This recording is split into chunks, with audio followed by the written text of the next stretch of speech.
घटि मौज़ू रहिया आहिनि जेके बुनियादी सवाल आहिनि ज़िंदगी जे बारे में, काइनात जे बारे में, इंसानी उसर जे बारे में, ज़िंदगीअ जे उसर जे बारे में, धरतीअ जे मुख़्तलिफ़ सयारनि गैलेक्सीज़ जे उसर जे डेवलपमेंट जे बारे में, उन्हनि जे तज़ादनि जे बारे में घटि मौज़ू रहिया आहिनि। उमूमन स्कूलनि जे कॉलेजनि ऐं यूनिवर्सिटी जे अंदरि रवायती मेला लॻंदा रहिया आहिनि, पर गुल उर्साणी स्कूल जे अंदरि साइंसी मेलो लॻो आहे जंहिंजो साइंसी बुनियादनि ते हिन ज़िंदगी जे बारे में, काइनात जे बारे में, इंसान जे बारे में, उनजे समूरे ग्रोथ जे बारे में मुख़्तलिफ़ जेके थॉट्स रहिया आहिनि उन्हनि जे बारे में हिते शागिर्दनि तमामु सुठियूं ऐं हिकिड़ियूं रीज़नेबल प्रेज़ेंटेशन्स ठाहियूं आहिनि, उन्हनि सां ॻाल्हि ॿोल करायूं था तव्हांखे। ऐं हीअ जेको रवायती सदन खां वठी असांजे मुल्क जे अंदरि, असांजे मुआशिरे जे अंदरि हिकिड़ो मेलनि जो, तक़रीबनि जो, नुमाइशनि जो स्कूलनि में ॿारनि जी नशो नुमा जे हवाले सां ग़ैर साइंसी जेको तरीक़ेकार रहियो आहे उन खे बहरहाल हिन स्कूल में थींदड़ हिन सरगर्मी न रुॻो काउंटर कयो आहे, पर हिकिड़ो नओं बुनियाद ऐं नई सोच रखी आहे। तव्हां मूंखे ॿुधायो त छा ब्रीफिंग आहे तव्हांजी? असां जेको टॉपिक आहे उहो त आहे सर्जरी जी तारीख़, मतिलबु सर्जरी जी शुरूआति कीअं थी ऐं अॼु सर्जरी जो इस्तेमालु कीअं थींदो आहे। पहिरीं ॻाल्हि त सर्जरी में जेको सभिनी खां वॾे में वॾो हथु आहे उहो इंजीनियरिंग जो आहे। जेका जदीद सर्जरी आहे उनमें रुॻो इंजीनियरिंग ई आहे। त पहिरीं जेको असां ॿुधायो आहे त पहिरीं जेका सर्जरी हूंदी हुई उन पथर जो दौर हो। पथर जे दौर में माण्हू सिर्फ़ु हिकिड़ी पथर जी सुई इस्तेमालु कंदा हुआ, जेके ॾंद कढणु या जेके सूर ॾींदड़ ॾंद हुआ उन्हनि खे कढण लाइ इस्तेमालु कई वेंदी हुई।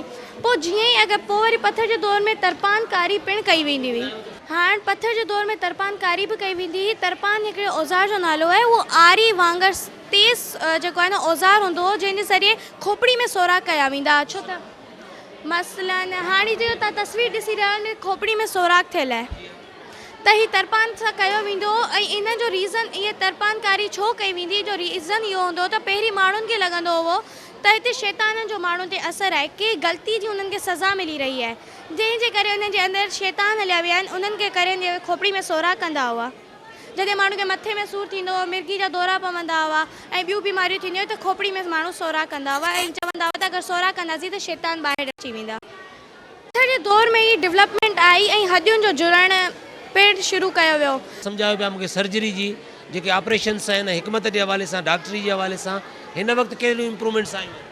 हिन वक़्तु इलाही इम्प्रूवमेंट आयूं आहिनि। जीअं पहिरीं जेको आहे न हाणे एक्सरेज़ मशीन ईजाद थी वियूं आहिनि ऐं ॿी इलाही सारी टेक्नोलॉजी अची वई आहे। पहिरीं पथर जी सुई, हाणे जेका आहे न माण्हुनि खे माण्हुनि मरीज़नि खे सहूलियत ॾिनी वई आहे। पहिरीं मरीज़नि खे बेहोश बि कोन कयो वेंदो, ईअं ई उन्हनि जो इलाजु कयो वेंदो, ईअं ई उन्हनि जी सर्जरी कई वेंदी। माना एतिरी इर्तिका करिया जी, इलाही इर्तिका करे वियो आहे। हीअ बि मेडिकल पॉइंट ऑफ व्यू सां हिननि जो माण्हू जे बॉडी जो जेको अंदरियों स्ट्रक्चर आहे, जंहिंमें माण्हू जो ॾिसो हीअ वात आहे, निड़ी आहे ऐं हीअ माण्हूअ जे खाधे जी नली आहे, उनखां पोइ जेरो आहे, मैदो आहे, वॾो आंडो आहे, नंढो आंडो आहे, हीअ अंदरि जेके शयूं आहिनि इहे सभु हिते सजाए रखियूं आहिनि। तव्हांजो नालो छा आहे?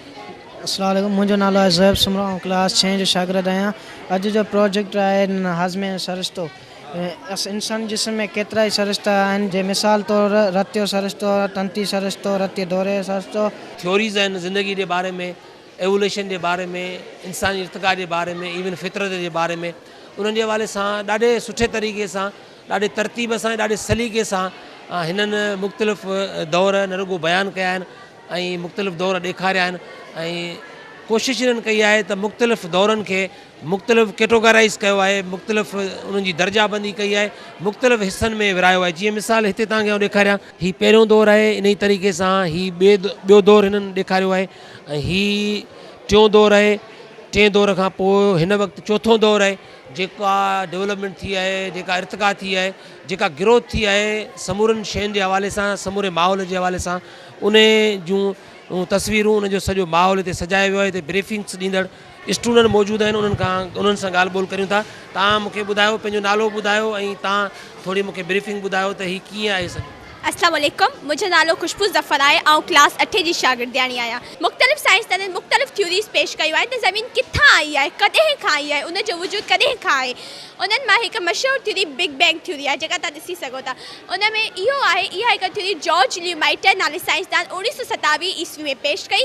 हिन जे चवण जे मुताबिक़ त शुरू में हिकु सिज वॾो बाहि जो गोलो हूंदो हुयो, उन में मुख़्तलिफ़ गैसनि जी अंदरि मिलावट थी ऐं उहो फाटी पियो। इन नालो ई इन करे ॾिनो आहे छाकाणि बिग बैंग जो मतिलबु आहे वॾे धमाके वारी थ्योरी। उन खां बाद में ज़मीन जो इर्तिका थियो ऐं शुरू में तो धरती या शमसी निज़ाम पूरी कायनात गर्म हुई, पर आहिस्ते आहिस्ते तब्दीलियुनि जे करे, प्लेट्स जी मूवमेंट जे करे, आबहवा जी तब्दीलियुनि जे करे उहा थधी थींदी वई।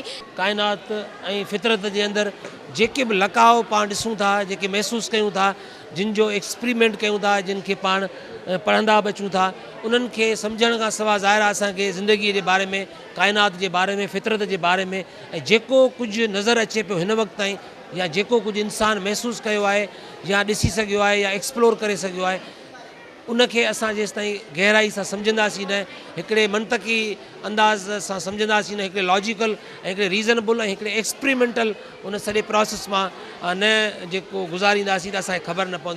सिंध में सोच सम्झ फ़िक्र जे हवाले सां गहराई ज़रूरु आहे, पर साइंसी मौज़ू घटि टच रहिया आहिनि, सियासत घणी रही आहे, लिटरेचर घणो रहियो आहे, फिक्शन घणो रहियो आहे, ही मौज़ू घटि रहिया आहिनि।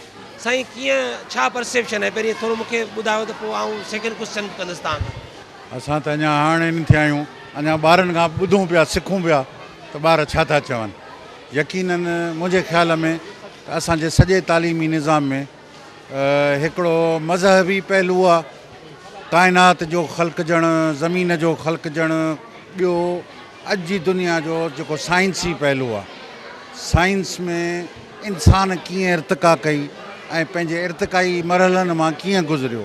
आउं सम्झां थो त हीअ उन सिलसिले जी हिकिड़ी नंढड़ी कोशिशि आहे। उन सां घटि में घटि असांजो सिंध जो ॿारु इन खां रोशनास ज़रूरु थींदो त इंसान जी पैदाइश कीअं थी आहे, इर्तिकाई मराहिल गुज़री करे तय करे हू कीअं तरक़ी कंदो रहियो आहे, जंहिंमें ख़ुदि कार्ड ते जेको मौज़ू आहे त इंसानु भोलड़े खां वठी कंप्यूटर ताईं वेहण ताईं उहो इंसानु जेको आहे सो कहिड़ियूं कहिड़ियूं शिकिलियूं मटाईंदो रहियो आहे, कीअं हुनजी ज़हनी जिस्मानी इर्तिका थींदी रही आहे। हीअ आउं सम्झां थो त इन सिलसिले जी हिकिड़ी कोशिशि आहे, सुठी कोशिशि आहे त घटि में घटि जेको अॼु असां मेडिकल में वञूं था, इंजीनियरिंग में वञूं था, हर जाइ ते वञूं था, पर असांजी तालीम जो जेको इहो इर्तिका जो ऐं साइंस जो जेको इहो मयार आहे, इहो कुझु ॿी सोच थो ॿुधाए ऐं मज़हबी सोच असांजी कुझु ॿी थी ॿुधाए। त घटि में घटि ई उन खां जुदा हिकिड़ो हिन सम्झण सां, इंसानी हिन इर्तिका सम्झण सां साइंस खे सम्झण में वधीक आसानी थी। तहक़ीक़ जे हवाले सां, मालूमात जे हवाले सां, रिसर्च जे हवाले सां यकीनन तमामु अहम मौज़ू आहिनि ऐं वॾा मौज़ू आहिनि। केॾो वॾो सम्झो था त ॿारनि जी ज़हनी नशोनुमा जे हवाले सां अहम सब्जेक्ट आहिनि। तमामु वॾो आउं सम्झां थो थी, तमामु हिकिड़ी छा चइजे वॾी कामयाबी आहे ऐं आउं हिननि ॿारनि खे जस ॾींदुसि, शाबाश ॾींदुसि। इहे सच पुछो त इहे असां वॾनि खे बि इहे शयूं विसरी चुकियूं आहिनि। असां पढ़ियूं हुयूं नंढे हूंदे स्कूल्स में, पर हीअ आउं हिननि खे सलाम पेश कयां थो हिननि ॿारनि खे।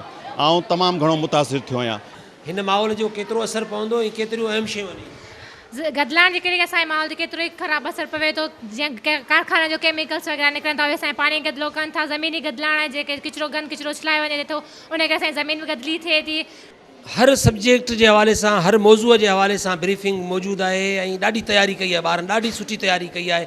हाणे हिन जे स्टॉल ते मौजूदु आहियूं, हुन में तव्हां ॾिसो त हिकिड़ो शहर जो माहौल ॾेखारियो वियो आहे, हिकिड़ो एटमॉस्फेयर, हिकिड़ी अहिड़ी सूरत हाल ॾेखारी वई आहे जंहिंमां माहौलियाती गदलाइण पैदा थिए थी, पॉल्यूशन पैदा थिए थी। नतीजे में उन पॉल्यूशन जा कहिड़ा नुक़सान थियनि था, हीअ बि हिकिड़ो बहरहाल साइंटिफिक एनालिसिस आहे, साइंटिफिक सब्जेक्ट आहे। कीअं आहे मौज़ू जे हवाले सां, साइंसी मौज़ू आहिनि, उन जे हवाले सां हेॾी अहम तव्हां तक़रीब रखी आहे, मेलो रखियो आहे। ओवरऑल सम्झो था त कहिड़ियूं कहिड़ियूं शयूं आहिनि जेके ॿारनि खे फ़ाइदो ॾींदियूं। जी हा, इन में ॿार इलाही कुझु सिखी सघनि था। जीअं त हीअ जेको प्रोजेक्ट ठहियलु आहे माहौल जे बारे में ठहियलु आहे, त माहौल गदलाइण माना इलाही कुझु ॿार नयूं नयूं शयूं सिखी सघनि था। हीअ असां साइंसी तक़रीब इन करे रखी आहे जीअं ॿार इलाही नयूं शयूं सिखनि। माहौल जे बारे में अगरि माहौल जी गदलाइण, अगरि माहौल इन मां असांखे इहो सबक़ु मिले थो त अगरि माहौल खे असां साफ़ु रखंदासीं त माण्हू सिहतमंद रहंदा, त कमकार करे सघंदा, दुनिया में कारनामो वॾो करे सघंदा। अगरि माहौल ख़राबु हूंदो त पोइ गदलाइण हूंदी, माण्हू बीमार रहंदा, अस्पतालुनि में हूंदा इलाही सारा। पोइ उन जे हिसाब सां सोसाइटी डिस्टर्ब थींदी ज़बरदस्त। हिन ई प्रोजेक्ट्स मां असांखे घणी मालूमात मिले थी ऐं असां हिन में घणी महिनत कई आहे असांखे हुन ठाहिण में, जीअं माण्हू सभु सिखी सघनि। ॿारनि तमामु घणी दिलचस्पी वरिती आहे, उन्हनि जे पेरेंट्स सां गॾु, माइटनि सां गॾु ॿार आया आहिनि ऐं ॿारनि खे हिकिड़ी हैरानगी बि थी आहे। ॿारनि खे सोच जे हवाले सां, एक्टिविटीज़ जे हवाले सां ॿारनि खे हैरानगी बि ज़रूरु थी आहे। त ही कहिड़े क़िस्म जा केॾा अहम मौज़ू आहिनि। तमामु घणो ख़ुशि इन जे करे बि असांखे उस्ताद नज़र अचनि पिया, टीचर्स नज़र अचनि पियूं, उन्हनि जा स्टूडेंट्स नज़र अचनि पिया। हीअ तव्हां ॾिसो जीअं त असां सभिनी खे ख़बर आहे त ज़मीन टिनि तहनि ते मुश्तमिल आहे, लेयर्स ते मुश्तमिल आहे। कोर मेंटल ऐं क्रस्ट। कोर खे असां ॿिनि हिसनि में विरहायो आहे, हिकिड़ो इनर कोर ॿियो आउटर कोर। क्रस्ट ज़मीन जो सभ खां मथां ऐं पहिरियों तह आहे। क्रस्ट जी माप 10 या 50 किलोमीटर आहे। क्रस्ट जी बनावट अटकल पत्थरनि ते मुश्तमिल आहे। क्रस्ट में जेतिरो असां अंदरि वेंदासीं ओतिरो ई असांखे। हिकिड़ो मिनट पुट, छा सम्झो आहे तव्हां? हीअ माना इहो ॿुधाए पई ज़मीन जो इंटरनल स्ट्रक्चर जे बारे में, त उहो कीअं केतिरा उन में लेयर आहिनि। उन में हिन ॿुधायो त 3 लेयर्स आहिनि हिन ज़मीन जे इंटरनल स्ट्रक्चर में। हीअ सॼो हुननि उहो ई डिफाइन कयो आहे। ज़बरदस्त। तव्हां कहिड़े क्लास में? मां हींअर इंटर क्लियर करे चुकी। ही इंटर जी शागिर्दियाणी आहे, हिन स्टॉल ते मौजूदु आहे। ही जेको स्टॉल आहे हिन में हीअ जेका शागिर्दियाणी आहे इहा धरतीअ जे हिन स्ट्रक्चर खे हिननि खे ब्रीफ करे पई, ऐं इंटर जी जेका शागिर्दियाणी आहे उहा उन बि पाण खे ब्रीफ कयो आहे त 3 लेयर्स मौजूदु आहिनि। हाणे तव्हां वरी ॿुधायो। क्रस्ट में असांखे क्रस्ट जी बनावट आमतौर ते पत्थरनि ते मुश्तमिल आहे। क्रस्ट जी माप 10 या 50 किलोमीटर आहे। क्रस्ट में असांखे जेतिरो ई अंदरि वेंदासीं ओतिरो ई गर्मी जो दर्जो वधंदो वेंदो, ऐं जंहिंखे असां जियोथर्मल ग्रेडियंट चवंदा आहियूं। तव्हां छा सम्झो आहे? हिन मां इहो मूंखे हिकिड़ो सुवालु पुछिणो आहे कि जॾहिं हे सॼो स्ट्रक्चर बयानु था कनि त हिननि खे इहा बि ख़बर हूंदी कि अर्थक्वेक्स जो छा रीज़न हूंदो आहे। जॾहिं हे स्ट्रक्चर सॼो ॿुधाइनि पिया त हिन स्ट्रक्चर जे हिसाब सां अर्थक्वेक खे छाजे करे ईंदा आहिनि? टेम्परेचर जो दर्जो ॿुधाए पई न त वधंदो आहे। किलोमीटर जे हिसाब सां जीअं अंदरि टेम्परेचर वधे थो धरतीअ में त उनजे लेयर्स में हिकिड़ा टकराव पैदा थियनि था। जी सर, बिल्कुलु ईअं। सिलसिले तव्हांजो सवाल जो जवाब सां यकीनन हिन पंहिंजे अदड़ी ब्रीफिंग जे हवाले सां कई आहे, पर एक्चुअली ईअं ई थिए थो जीअं 3 लेयर्स में धरती मौजूदु आहे ऐं टेम्परेचर जेतिरी रफ़्तार सां अंदरि वञे थो त अंदरि प्लेट्स जेके हिननि जा 3 लेयर्स आहिनि उन में हिकिड़ी गरमाइश एतिरी पैदा थिए थी जो धरती जे लेयर्स में हिकिड़ी लर्ज़िश पैदा थिए थी, टकराव पैदा थिए थो, जीअं मुख़्तलिफ़ शयुनि में टकराव पैदा थियनि था। सो बहरहाल हिते मुख़्तलिफ़ शागिर्द फर्स्ट ईयर जा इंटर जा शागिर्द मौजूदु आहिनि, शागिर्दियाणियूं मौजूदु आहिनि ऐं हिननि जा पेरेंट्स मौजूदु आहिनि। हू पाण में न रुगो गुफ़्तगू कनि पिया पर ॿारनि खे सम्झाइनि पिया ऐं पाण बि सम्झनि पिया। टीचर्स हिते मौजूदु आहिनि, टीचर्स खे बि तमामु घणी ख़ुशी इन जे करे थी आहे छाकाणि त इहे सॼियूं ब्रीफिंग्स जेके आहिनि टीचर्स पाण तयारु करायूं आहिनि, हुननि जा स्टॉल तयारु कराया आहिनि, इंस्ट्रूमेंट्स तयारु कया आहिनि त जीअं ॿारनि खे हू वधि में वधि न रुगो सम्झाए सघनि, ॿारनि खे ॿुधाए सघनि एवोल्यूशन जे हवाले सां, इंसानी इर्तिक़ा जे हवाले सां। पर मौज़ू एॾा वॾा आहिनि ऐं पर ॿारनि हिकिड़ी वॾी महिनत कई आहे। पाण सॼे ॾिसंदा आहियूं त रवायती तक़रीबूं हूंदियूं आहिनि, केतिरो असरु पवंदो ॿारनि जे हवाले? मुंहिंजे ख़्याल में हिकिड़ो मिसाली इदारो आहे जेको तमामु घटि फी सां आम ॿार खे तमामु मयारी तालीम ॾिए थो ऐं पंहिंजे ॿोलीअ सां ऐं साइंसी शऊर सां सलाड़े थो। त हीअ जेको अॼु जेको ॿारनि हिते स्कूल में पूरो कयो आहे इर्तिक़ा जे मौज़ूअ ते जेको हीउ डिमॉन्स्ट्रेशन या जेको सॼो कुझु आहे मुंहिंजे ख़्याल में तमामु उत्साहींदड़ आहे।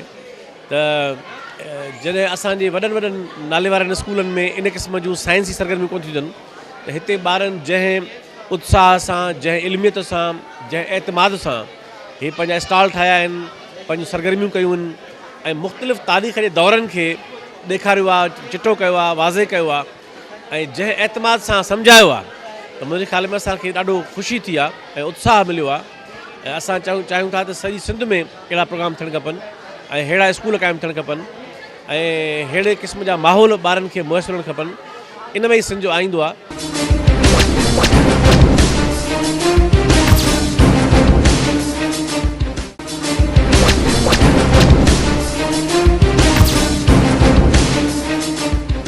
ॿ 2015 जो ही साइंसी मेलो लॻायो वियो आहे डॉक्टर शमसुद्दीन गुल उर्सानी स्कूल जे अंदरि। उन में इंसान जी इर्तिक़ा खे बि ॾाढे सुठे तरीक़े सां सम्झायो वियो आहे। मुख़्तलिफ़ दौरनि में इंसान कीअं हो, पथर जे दौर में इंसान कीअं हो, ज़रई दौर में इंसान कीअं हो, शिकारी दौर में इंसान कीअं हो। तव्हांखे ही सभु शयूं हिननि जूं हिते ब्रीफिंग्स नज़र अचनि पियूं।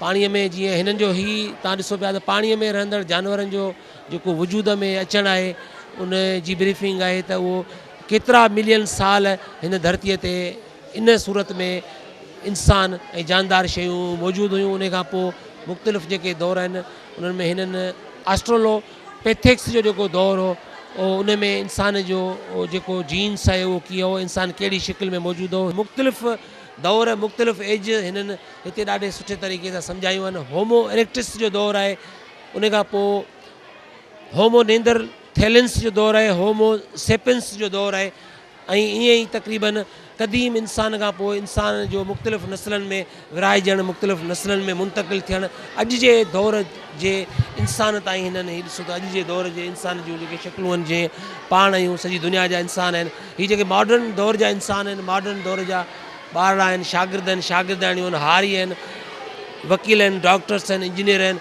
हर शोबे में माहिर एक्सपर्ट माण्हू, आम माण्हू, कामन माण्हू, वुमेन्स, ॿार, इहे पाण सभु जंहिं बि शिकिल में मौजूदु आहियूं उहे हिन दौर में मौजूदु आहियूं। हिते स्टॉल ते तव्हां मूंखे पंहिंजो तारुफ़ करायो। हेलो, मां हना ऐं हिते सलमान रिवोल्यूशन खे ज़ाहिर कयो आहे त इंसान जी शुरूआति किथां खां थी आहे। साइंस जी चए त इंसान जी शुरूआति हिकु घणे वारे जानदार खां थी आहे, ऐं उहो जानदार शुरू में अहिड़ो हो ऐं पोइ आहिस्ते आहिस्ते उहो चेंज थींदो वियो ऐं हिकिड़ी प्रॉपर ह्यूमन जी शिकिल इख़्तियार कई हुई। कंहिं स्टार पाण खे ठाहियो आहे, कंहिं पाण खे चंडु ठाहियो आहे, वाक़ई ॿार चंड जहिड़ा सुहिणा आहिनि, सितारनि जहिड़ा सुहिणा आहिनि, गुलनि जहिड़ा सुहिणा आहिनि, ॾाढा प्यारा प्यारा ॿार क्लासिस में मौजूदु आहिनि। हीअ हिननि जो बुनियादु आहे, बेस आहे। तमामु मुख़्तसरनि सभु शयूं ॿुधाए वञो त तव्हां वटि कहिड़ी एज ऐं कहिड़ी शइ जो हिते तव्हां निमा कयो आहे।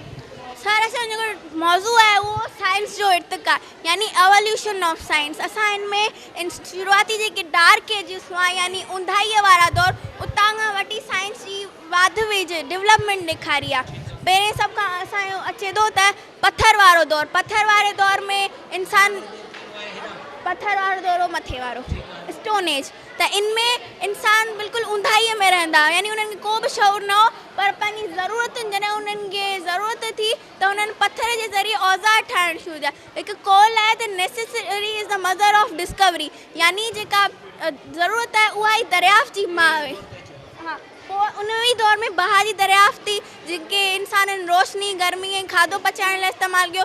मदर ऑफ इन्वेंशन यानी फीथो बि इन में ई जेको आहे ईजाद थियो, जंहिं ज़रिए इंसान टेक्निकी अमल सिखियो।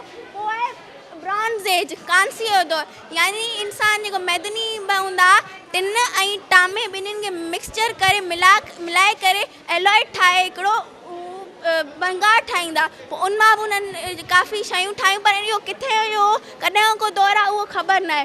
पोइ अचे थो लोह जो दौरु, आयरन एज, यानी कांसीअ औज़ारनि खां पोइ उन्हनि लोह जा औज़ार ठाहिणु शुरू कया, जेके कांसीअ जी भेट में वधीक मज़बूत थिया। ऐं उन ई दौर जे दौरान ज़राती दौरु शुरू थियो, यानी जॾहिं इंसानी आबादी वधी, उन्हनि खे वधीक खाधे जे ज़रिए जी ज़रूरत पई, त उन्हनि दरियाहनि जे कपनि ते ज़रात करणु शुरू कई।